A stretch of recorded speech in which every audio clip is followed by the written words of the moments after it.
So I want to welcome everybody to this virtual town hall with Senator Ron Wyden on climate, the American Jobs Plan, and the Clean Energy for America Act.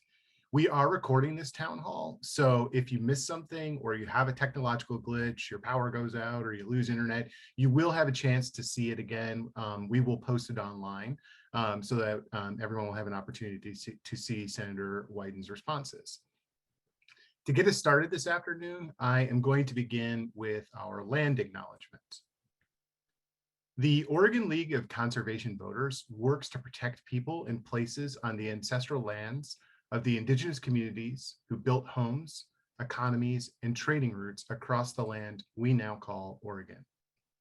We would like to honor and acknowledge Oregon's 9 federally recognized tribes who have stewarded these lands since time immemorial.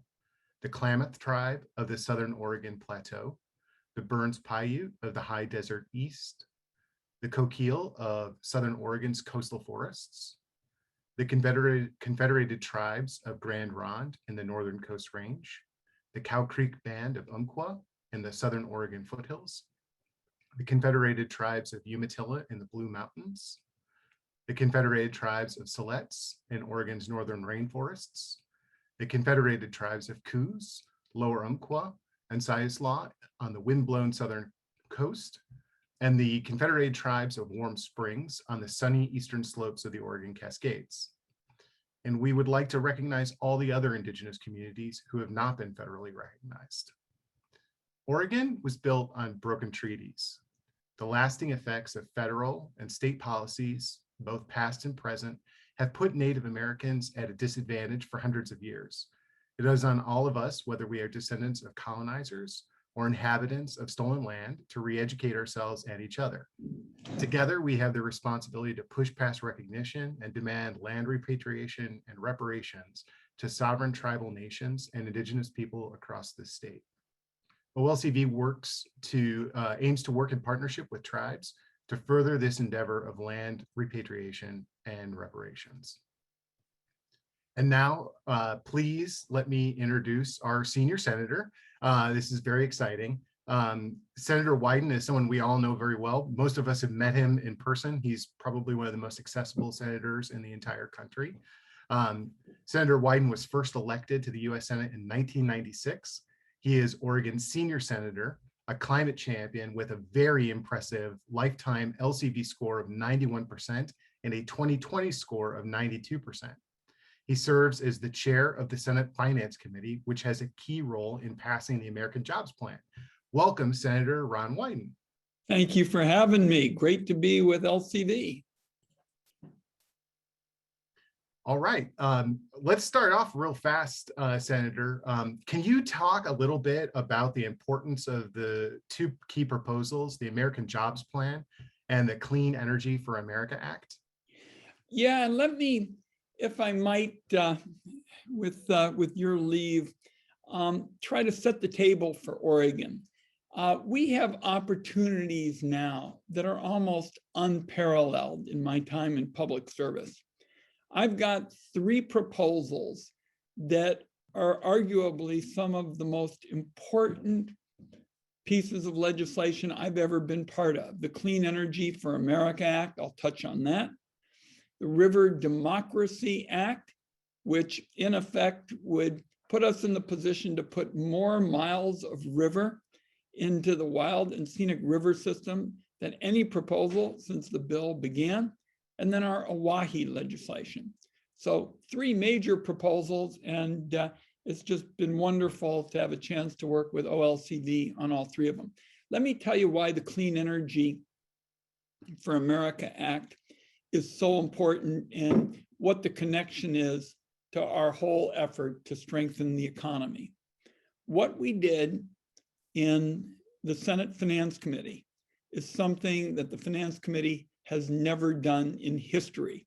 We basically put the whole tax code on the table as it relates to energy, and in effect took those 44 separate provisions and we threw them in the garbage can because many of them were sort of relics to yesteryear, disproportionately fossil fuel breaks at powerful interests were able to get passed. And what we did is we put them in the dustbin, and we said we'll have 3 for the future: 1 for clean energy, 1 for clean transportation fuel, and 1 for energy efficiency. And then I said, and there was some eyeball rolling by conservatives, I said, we're creating a free market, tech neutral system so that anybody who can reduce carbon in America will have a chance to do it. And we promoted green manufacturing, very substantial tax credits for purchasing electric vehicles, really tilted towards the middle income, worker who'd like to be part of a greener country and a greener society. And my sense is that there's an opportunity to pass this legislation in the next few months. It's quite similar to the Biden proposal, with one major addition. Instead of just adding more provisions to this broken down, crazy quilt of a system, what we do is basically say we're going to throw it out and have something that's clean and streamlined and makes it clear that our lodestar for America and for communities where there's more high skill, high wage jobs and you can breathe the air is going to be reducing carbon. That is fantastic. Thank you for introducing that. Really appreciate that. In my time when I worked on Capitol Hill, it's been 10 years now. One of the things that I think people really don't understand is how difficult it is to move anything through a committee even. And having you as chair of the Finance Committee is really just a boon for the state. So thank you for doing that, Senator. Really appreciate that. Thank you. Finance Committee never has done anything in history resembling what happened last Wednesday. And I was so proud of my Senate Democratic colleagues because there was a lot of incoming from powerful special interests that wanted business as usual. And those Senate Finance Democrats said, it's time to move into the relevant century, Doug, and they did it. Let's switch gears here. I know that you do a lot of town hall meetings, every county in the state every year. So let's switch gears and open this up to questions from the audience. I'm going to put the first two Amy Akotie-Oyakan and Farah Chaichi up 1 and 2. And before we switch to Ame, I want to thank everyone for the incredible engagement today. We have people representing 29 of 36 counties in Oregon. We had 175 questions submitted before we even got to this point of starting, and that is incredible. And there won't be enough time to get to every question. So we have really tried to select a representative cross-section to cover those main topics. So if we can get Ame on the stream here.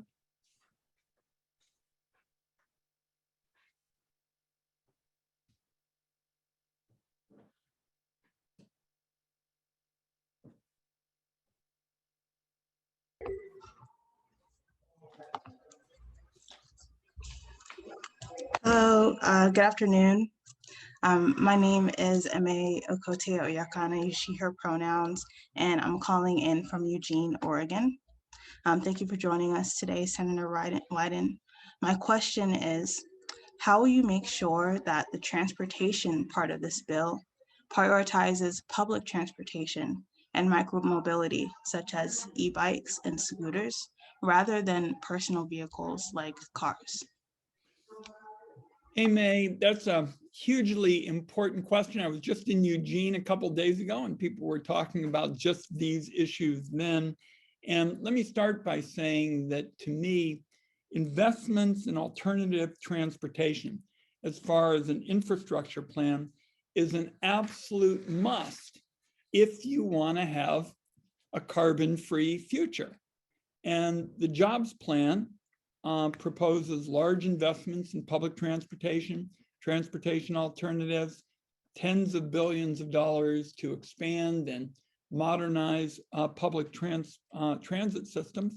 And I will tell you, I think there's a lot more that ought to be done beyond that. I mean, you mentioned cyclists and pedestrians, alternatives to driving. These are, this is a twofer. You know, it improves community safety and it makes our communities cleaner and healthier. And so I'm going to support the inclusion of billions of dollars as well to support community-led plans to take yet one more step. And that is to relocate highways, revitalize urban cores, and come up with more equitable designs that will reconnect economic communities and high-skill, high-wage economic growth. It's a great question to start the program with. Thank you, Ame. Next up, we have Farah Chaichi, and then after Farah will be the Mayor of Mosier, Arlene Burns. Thank you. I'm Farah Chaichi from Beaverton, and thank you for your time in answering our questions today. My question is about labor and the environment. Despite having similar aims, where we can all live in a world where everyone thrives. There can be a tendency by some who represent labor interests to view environmental movements skeptically, and there can be a similar tendency from environmentalists to view labor interests as opposed to our aims. Are you or others supporting this legislation taking any tangible steps to reconcile those misconceptions? Farah, you're spot on when you say that it's essential that we not pit labor and environmental folks against each other. And what I've always said is that the two are not mutually exclusive. The two go hand in hand with well-drafted legislation. For example, my Clean Energy for America bill has wide support among environmental groups. Sierra Club, Environmental Defense Fund, NRDC, wide support among environmental groups. It also has the support of the building trades organizations because they know that a new focus on a greener economy means new jobs that are going to pay high wages. We also have strict labor provisions in our legislation. We have strong rules, contracting rules, apprenticeship programs, respect for Davis-Bacon and the prevailing wage rules. And it's very important that the federal government set an example. We made sure that labor provisions were locked into clean energy legislation so that the new jobs are going to pay high wages and follow labor protections. Thank you, Farah.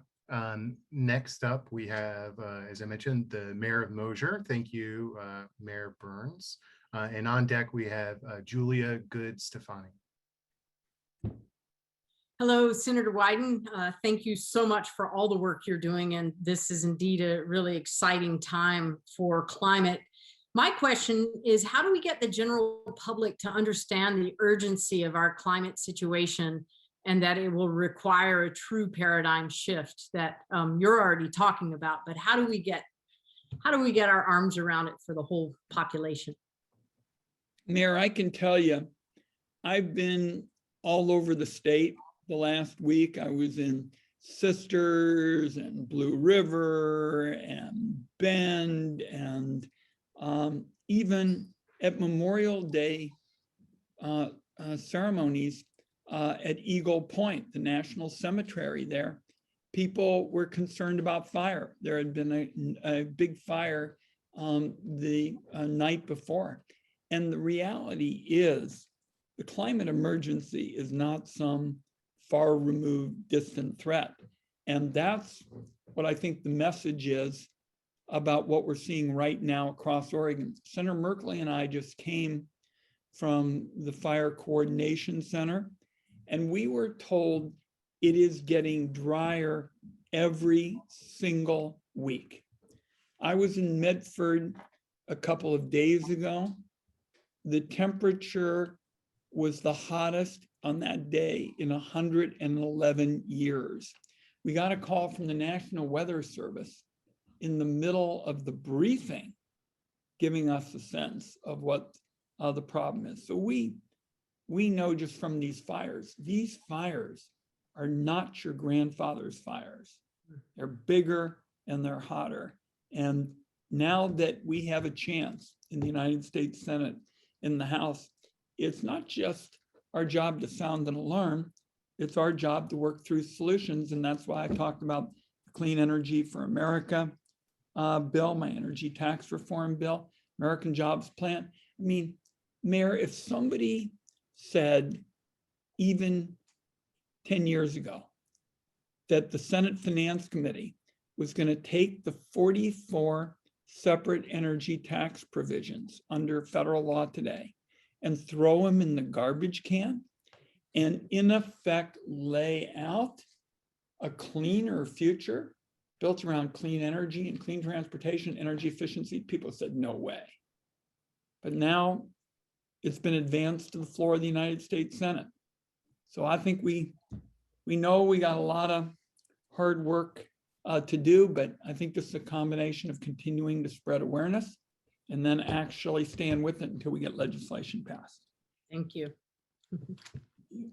Thank you, Mayor Burns. And hopefully the fire out near where you are, where they're able to control that. So we're all thinking about that. Next up, we have Julia Goodstefani with Ray Blackbird on deck. Hello, Senator. Thank you so much for taking the time today and for all of your hard work on energy. My question is, the Pacific Northwest underwent a major energy transformation in the 40s and the 60s, building hydropower fast. The process left a lot of safeguards for and life and tribes in particular out. How do we ensure that this next energy transformation happens quickly, but also does not exacerbate past harm to ecosystems and rights some of the past environmental injustices that occurred? Your question raises the issue of, are we smarter and better now than we were back then?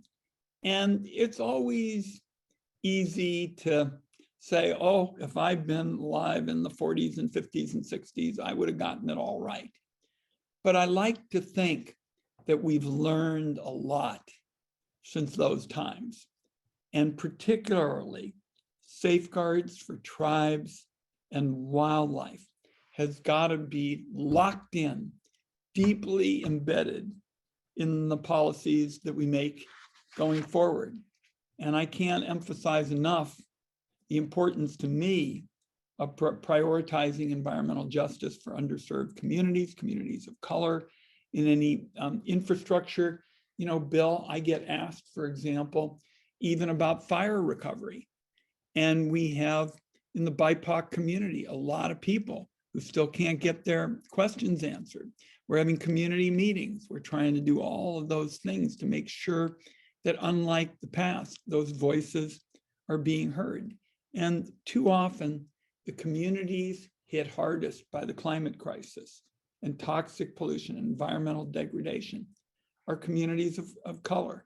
So I just want everybody to understand that I believe the harms committed during some of those years, the 40s and 50s, were historic harms against Americans and people who didn't have a voice and didn't have political power and political clout. And I'm committed to making sure that no harm is done in the future and that there are improvements for health and safety for those communities. That's what I think is a big part of learning from the past. Thanks, Julia. We had a technological glitch in our next question. Questioner has dropped off on Ray Blackbird. We've lost her for the moment. So we're going to skip to the next question, which is from Terry Fairbanks. Then we have Rob Kugler up on deck.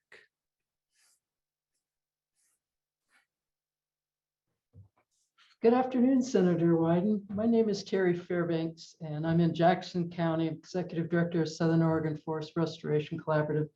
And my question is, how will the American Jobs Plan assist communities that are really worried about wildfire? I was just, as I indicated earlier, in Medford, so I've seen what it's like having the community go through their hottest day in 111 years. The jobs plan calls for major investments to protect communities from extreme wildfires. It includes my 21st Century Civilian Conservation Corps legislation to provide the workforce that we need to address it head on. There's significant funding for existing programs that have a proven track record of getting money on the ground. And then I've introduced the prescribed fire bill, which has been endorsed by Earth Justice, the Environmental Defense Fund, and also by the National Alliance of Forest Owners. And suffice it to say, if we have some controlled burns in the cooler weather months, that can avoid some of these infernos we have when it's hot and dry. And I also introduced legislation to establish funding for electric utilities to bury power lines and improve the grid so that major wind events and other disasters are less likely to spark wildfires. So I think if I were to summarize my response to your question, is climate change and climate resiliency have got to go hand in hand. Thank you. Thank you, Terry. Next up, we have Rob Kugler with Wendy Gerlach on deck.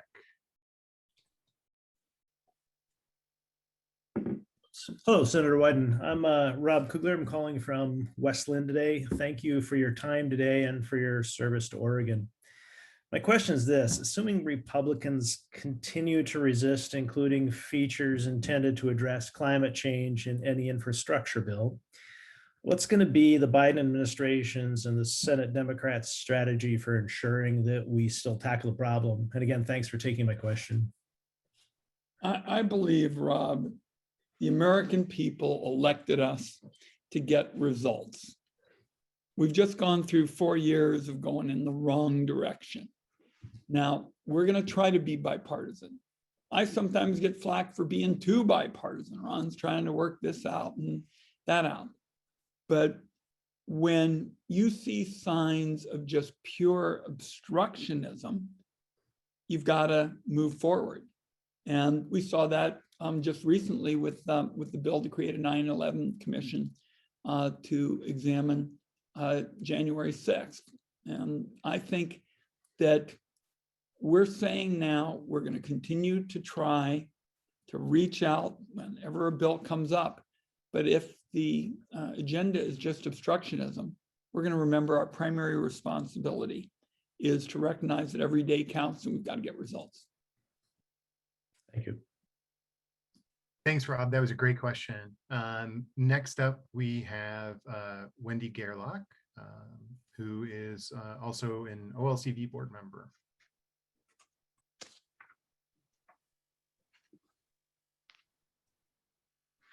Hi.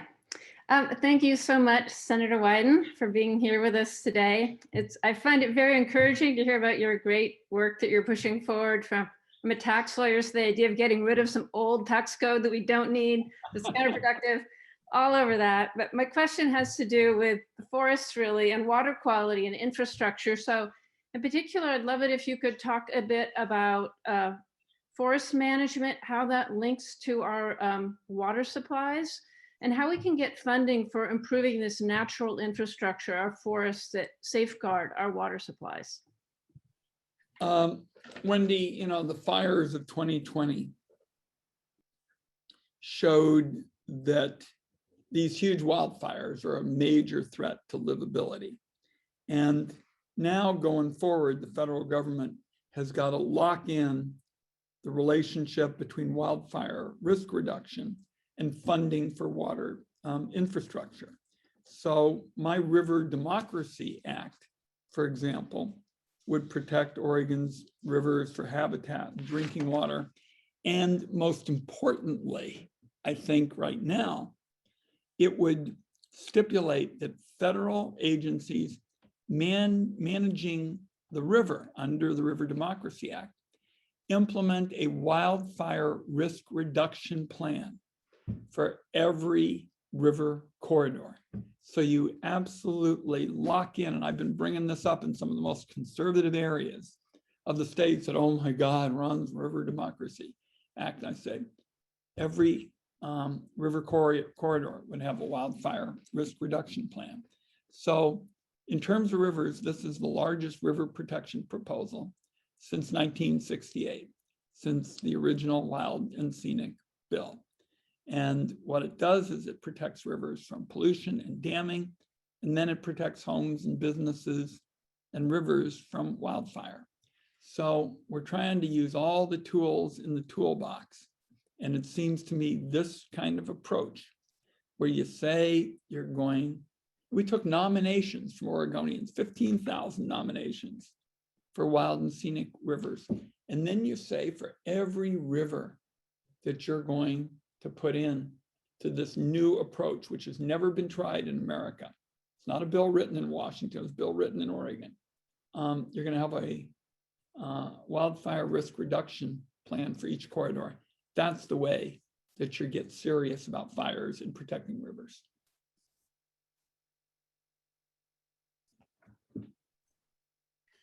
Thank you, Wendy. Thank you, Senator. Next up, we have Joanne Daschle. And then on deck, we have Marina Ritchie.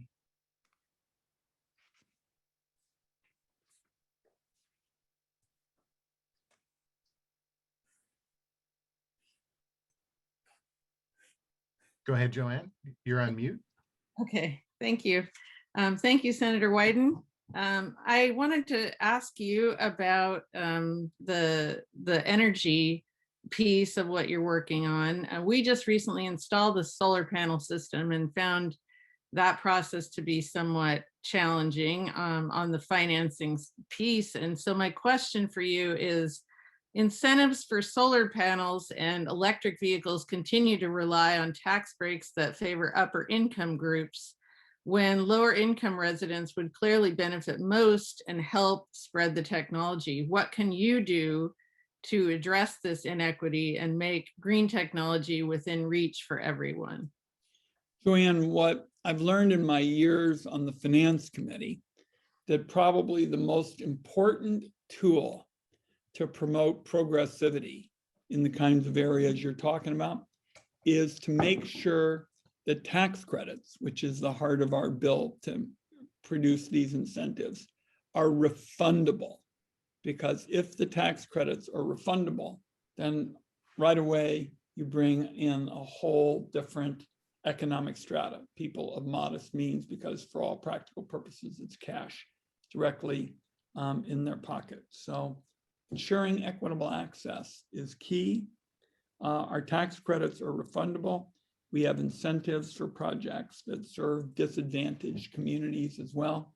The combination of the tax credits and then boosting incentives for disadvantaged areas is kind of the 1-2 approach to dealing with your question. It's hugely important. I mean, if only a small shard of America can benefit because they're at the top, you really haven't dealt with the issue. You probably made it worse.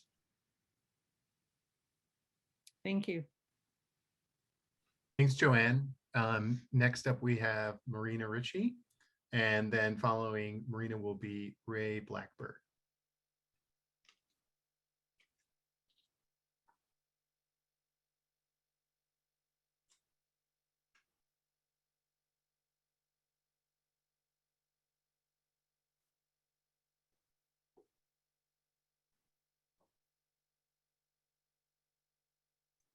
Hello, Marina. Hello, thank you. I'm Marina Ritchie. I'm a writer from Bend, and I want to thank you particularly for championing the River Democracy Act. I was one of many who nominated rivers. My question, one of the best ways to address infrastructure and climate change together is to focus on natural infrastructure, from protecting and restoring riparian areas that in turn reduce flooding and protect bridges and highways, to protecting our old growth forests that capture and store carbon at much higher rates and volume than new planted trees, and also are vital for water storage. How will you champion natural infrastructure in the Clean Energy Act? Well, Thank you. Marina, actually, I had a hearing in the Energy and Natural Resources Committee recently on natural infrastructure. And I showed how in Tillamook and several other places, there have been alternatives to the classic damming and the like. So we'll get you that material on the hearing, because we're going to do everything we can to get the natural resources agencies to get serious about more incentives for natural infrastructure as an overall policy. And of course, it's a big part of my approach to clean energy. It also goes with the 21st Century Civilian Conservation Corps, the prescribed fire bills. Both of them give us a chance to play to a natural infrastructure, and it also gives us a chance to have a workforce that can do that work, restore the forests, watersheds, and public lands, because you have a lot of young people who believe deeply in addressing climate change, for example, as part of the 21st Century Civilian Conservation Corps. Thank you. Thank you. Thanks, Marina. Next up, we have Ray Blackbird, followed by Tim Miller. Hello, Senator Wyden. Can you all hear me? Yep. Sweet, thank you. My question is about how does your Clean Energy for America Act ensure a safe and livable future for my generation and those generations to come? And how does it kind of support a world where young people can find jobs and education about clean energy? So, Ray, my wife and I are older parents. I have twins that are 13, a little one, Scarlett Willow Wyden, age 8, brightest red hair on the planet. Pictures available on my smartphone later after the program. And I thought about them every single day that we were working on this legislation, because I think what we know is it's your generation, and Scarlett and Ava and William, you're going to be the ones wrestling with these issues. And if we were allowed to continue the status quo, and we see, for example, what I heard about with Senator Merkley this morning, that the drought gets worse every single week, and these forests are just magnets for fire, and we pretend that climate change is, oh, that's something you hear about in some report. We will have cheated your generation. And as a dad of 3 kids who are younger than you, I'm not going to let that happen on my watch. This bill is dedicated to your generation. It's dedicated to all those kids who just want a fair shot. They know that these are economic challenges that their parents and their grandparents never had. When I was rewriting the unemployment law during the hit we took in the spring of 2020, there were new provisions for gig workers. A lot of your generation is doing those kind of jobs. And I was having to tell all these senators why it was important. Do you know when the unemployment system was created? It was 1935. 1935. Yeah, I'm seeing the expression on your face. Nobody ever heard about a gig worker then. And I'm doing a lot of tech stuff. And I wrote the algorithm accountability law. And a lot of my colleagues aren't up on all the issues relating to tech in your generation. But I've been so lucky to represent Oregon in public service. And much of what I try to do is look to the future for your generation. I thought Biden's theme for his campaign, Build Back Better, was good, but I sure wish it had been called Build Forward Better, because that would have been dedicated to your generation. Thanks for asking. Thank you for taking the time. Really appreciate that. You're definitely speaking my language. It's great to hear. Great question. Thanks, Ray. Next up, we have Tim Miller, followed by RJ Navarro. Thanks so much, Senator Wyden, for joining us today and for everything you do for Oregon. I'm really excited about this proposal to combat the climate crisis and to address our history of inequity. Your idea of 3 simple building blocks, one on clean energy, one on energy efficiency, and one on clean transportation. It's everything we're working on here. So President Biden and Secretary Buttigieg they've been talking about that it's time for high-speed rail to finally become a reality in our country. And I'm wondering what your thoughts are on that or other transportation innovations, even small vehicles, other things like that. Are we going to be able to make a 1-hour zero-emission train ride to Seattle anytime soon? Well, I sure want to promote that kind of train service. In our Clean Energy for America bill, we have some bonding opportunities for exactly what you're talking about. And in the overall infrastructure bill, I'm pushing very hard for something called Build America bonds, which would give us a chance to build the kinds of transportation systems you're talking about and create opportunities for public-private partnerships. So if we were to shortchange rail right now, and I understand that the Secretary of Transportation is going to be a big champion of the kind of high-speed rail you're talking about, we'd be making a big mistake, and I'm not going to let it happen on my watch. Thank you. Thanks, Tim. Next up, we have RJ Navarro, followed by Angela Crowley-Cook. And then I'm going to have to zip after that, Peter. We're just juggling a lot, so let's take a couple of more. All right, we've got 2 more questions. RJ and then Angela will be the last question. Senator Wyden, my name is Ramiro Navarro Jr. Most people call me RJ for short, and I'm the Veterans Program Coordinator at Project ABLE, where we provide peer support services to individuals struggling with mental health and addiction. Thank you for your work that you do on behalf of all Oregonians, including veterans. One of the major barriers for veterans, especially those in rural areas, is access to reliable transportation in order for them to have access to services to include mental health services. That is why it's important for Congress to significantly increase investment in public transportation to modernize systems and meet the mobility demands of our communities. Can you update us on the progress of discussions regarding both surface transportation and surface transportation authorization and infrastructure bills? There are going to be billions of dollars for those kinds of transportation alternatives. And we started in the bill that was passed in March. We've got the infrastructure bill, we've got the surface transportation bill. Look, the reality is you cannot have big league opportunity for all Americans, particularly vets and communities of color and people who live in rural areas with little league transportation systems. So there has been a substantial amount of money earmarked for rural areas in the communities you're talking about in these bills, surface transportation, the bill that passed in March, and I'm going to insist that be part of any final package. I think it would do a huge disservice to people who just want a fair shot. And if you can't move people and give them the opportunities that come with the freedom to have reasonable transportation, you can't get ahead in America. I was in Bend yesterday, and a young woman said she was traveling 3 hours a day for childcare, and she's in a rural area. That's not acceptable. Thank you. Thank you.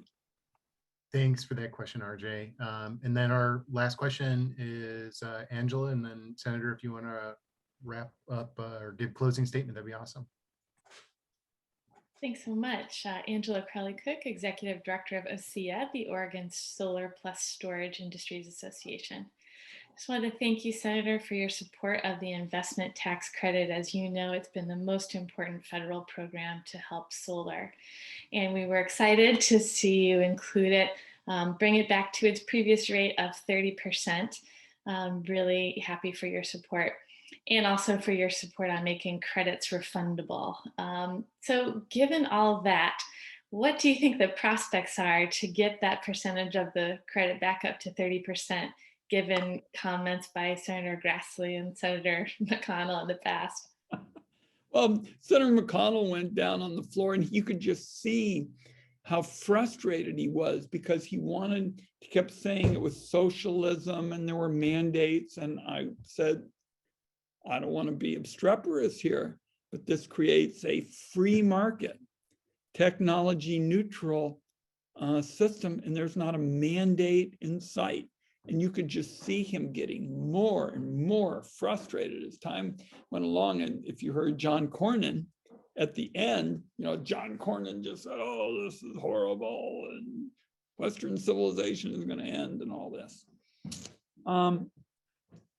First of all, as you know, what we tried to do is ensure that people in renewable energy would have the choice between long-term, between the ITC and the PTC, the investment tax credit and the production tax credit, which was to give people flexibility. And I think that's going to help. I mean, going forward, I just hope my Republican colleagues, because a number of them, I think, really wanted to support amendments, and Mitch McConnell just wouldn't give people a shot. And I think it's going to be hard for them to say their position is to do nothing. People like me who are looking for ways to have bipartisan allies. And by the way, Mike Crapo, Republican senator from Idaho, and Sheldon Whitehouse, it's kind of an interesting pairing, have a bill that's much like, mine. So I think we got a lot of good opportunities. And look, I'm just going to close with this.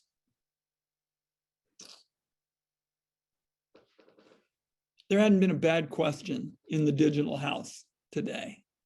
Doug, great job putting together the questions, great energy.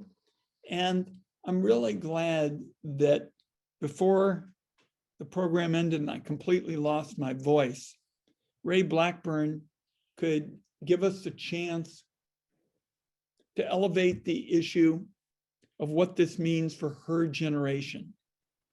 Because at the end of the day, what we're trying to do is do everything we can to bring an added measure of clean air and water and safe green energy to communities now, and then do even better by giving Ray's generation a shot to do more in the days ahead.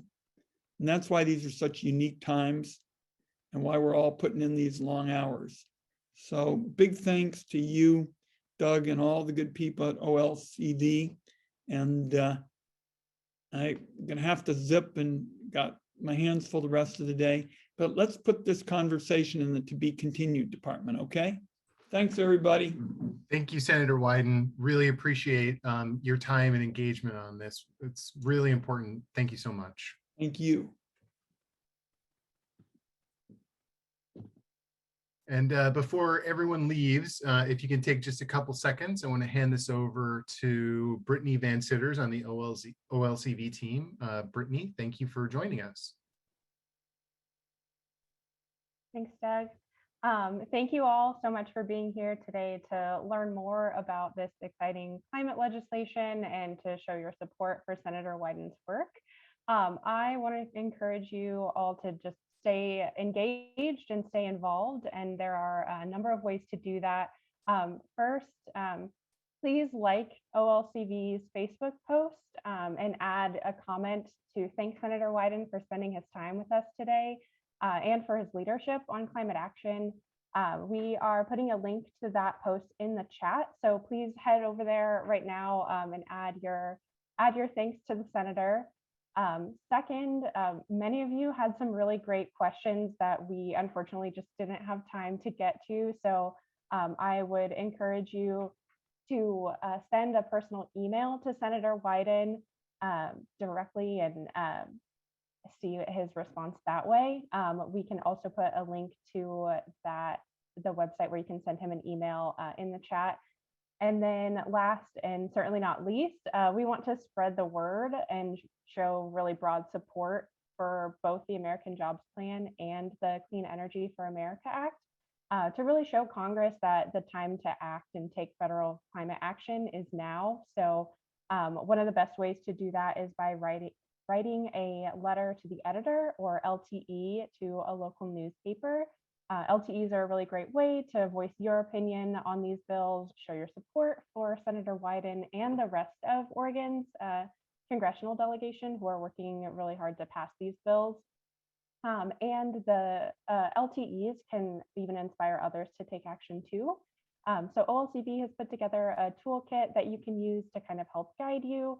And our organizing team are always happy to help with editing and proofreading. So keep an eye out for a follow-up email after this town hall, and there will be a link to the toolkit in there. And please reach out if you have any questions. Thanks again for attending our climate town hall. Thank you, Brittany. And to close us out today, I really want to thank everybody again, as well as Senator Wyden, for your leadership and your engagement on climate. This is the best opportunity for action on climate in more than a decade. And if we aren't able to move legislation that significantly addresses climate change, we might never have a chance like this again. Let's just be honest with ourselves. So please, your engagement is so critical. Really just want you to stay involved, stay engaged, and help us pass the best American jobs plan that we can. We really think it's important to have a plan that centers clean energy, justice, and jobs. And clean energy, it helps put the US on a path to 100% clean energy, powering our electricity grid, the transportation sector, in our buildings, our homes, our schools, and businesses.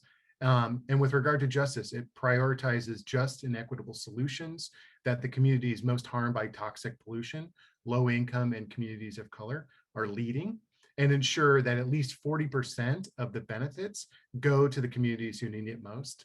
And then finally, centering jobs, supporting the preservation and creation of high quality, good paying union jobs across the economy, like builders, roofers, pipe fitters, engineers, electricians. Those jobs are just absolutely crucial to our economy, and it's important that this legislation centers that. So again, to close out, thank you everyone for joining us this afternoon. And I look forward to working with you to continue taking action on climate and hopefully passing the American Jobs Plan. And I hope that you have a safe and healthy weekend.